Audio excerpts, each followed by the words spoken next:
Red vs. Blue Season 16, Episode 1, the Shisno has officially released.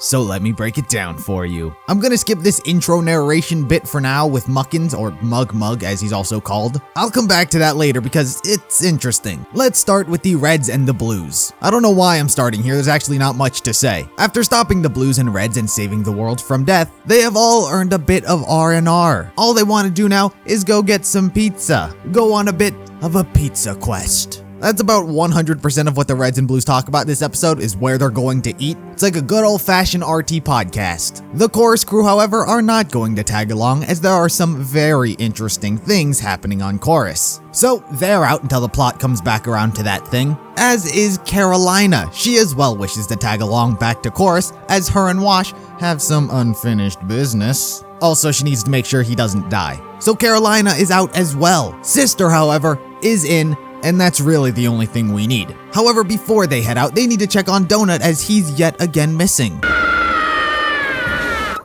Yeah, I'm sure he's fine. So Donut's out as well, and then we get to the plot of the episode as of the rest of the season. Muckins sends his friend Seto Haggins, is what I think it was, to follow the Reds and Blues. Meanwhile, good old Mug returns to his lord to tell him that the final prophecy has begun, the pizza quest. Now, I'm all about prophecies and all that, but I'm not sure if I liked how they used the word final. Like, a lot of people think Red vs. Blue should have ended in a million different places, but if I'm being honest, I really hope this final prophecy isn't the final thing that they do. Red vs. Blue should actually just go on forever. Now here's the interesting thing, the arc is obviously called the Shisno Paradox. Shisno obviously is a slur the aliens used against the humans. The thing about the aliens is that they got a lot of prophecies. Last time it was the Great Prophecy. So if aliens aren't involved this arc, then that would be one hell of an accident. To have the word Shisno as well as a prophecy and have aliens not be a part of it, I might actually be upset if they aren't part of the plot.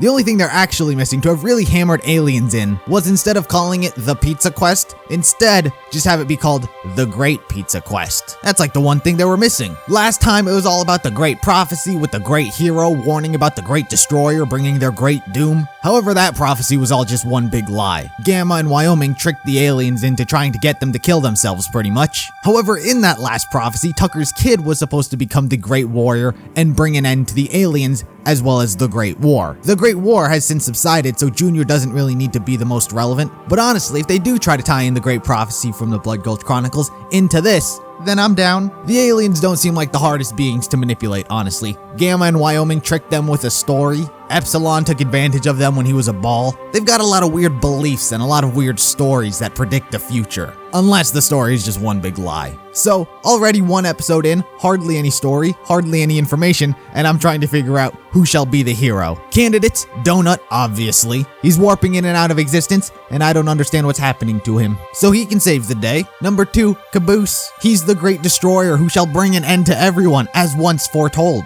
Or Junior. His entire reason for being shall come true, and he will wield the sword and become a great warrior. I'm just making up a story at this point. We don't even know if aliens are involved at all with this plot. Aliens, however, most likely would explain four-armed dude from the trailer. And also, Mug's lord is not the four-armed guy because they sure as hell don't look anything alike. So for now, we gotta wait to find out who the hell this guy is. Joe did mention time travel, which, now that I think of it, may make a little bit of sense because, if I'm not mistaken, you can't play as the Covenant in Halo 5. That makes it a little difficult to machinimate if you can't use a character model. So, maybe that's why they might be going back in time, so they can use the Covenant models. But once again, don't know if aliens are involved yet. Alright, so back to the intro narration and why I held off on talking about that. I held off on talking about it because it seems to take place in the future. At the end of the episode, he informs his lord saying the quest has begun. But during this intro speech, he's already talking to the lord saying how they failed and how they couldn't do anything.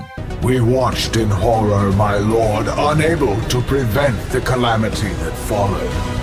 So, by the sounds of it, whatever happens, happens. The prophecy is going to be fulfilled. They are going to get the pepperoni pizza by the end of it all, goddammit. If I were to guess, there may be someone or multiple someones who prophesize things. As Mug said, the prophecy came too late. The Blues and Reds were already defeated, the temporal vortex was used, but most importantly, the device fulfilled its purpose. Obviously, we don't know what that means. Something I hate solely based on the fact that I have no idea what it means was he said, the beginning of our end was an ending in and of its own. Oh, prophecies. Always using ambiguous statements that can apply to like everything and always speak about the end of civilization as we know it.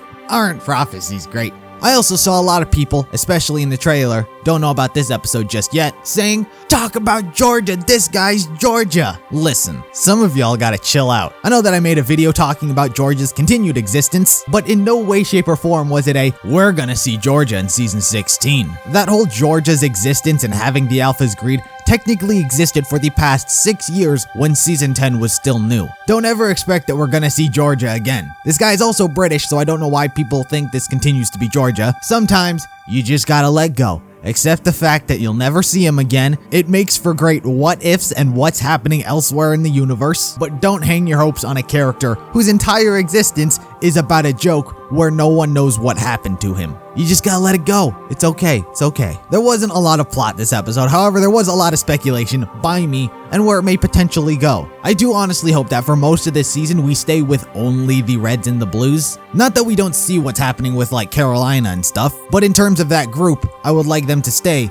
as that group. You know, them having to deal with problems. They don't have Wash or Carolina, who have always been the straight man to their funny man routine. I mean, Tucker's definitely wavered in that line of, is he funny Tucker or is he serious Tucker? I do hope that Griff takes a bit of the lead because he's all about wanting to go get that pizza. Let a member of Red Team lead the charge at the main story point. So I do hope we stay in some hijinks with the Reds and Blues for a while, as well as continue on this weird story. So who knows where in the living hell this story is going, but I'm excited nonetheless. So with that said, be sure to like the video if you liked it, subscribe if you're interested in more content like this, consider becoming a sponsor over on Patreon. You get all the content early and it really does help the channel. Be sure to follow me on all my social medias and I'll see you in the next video.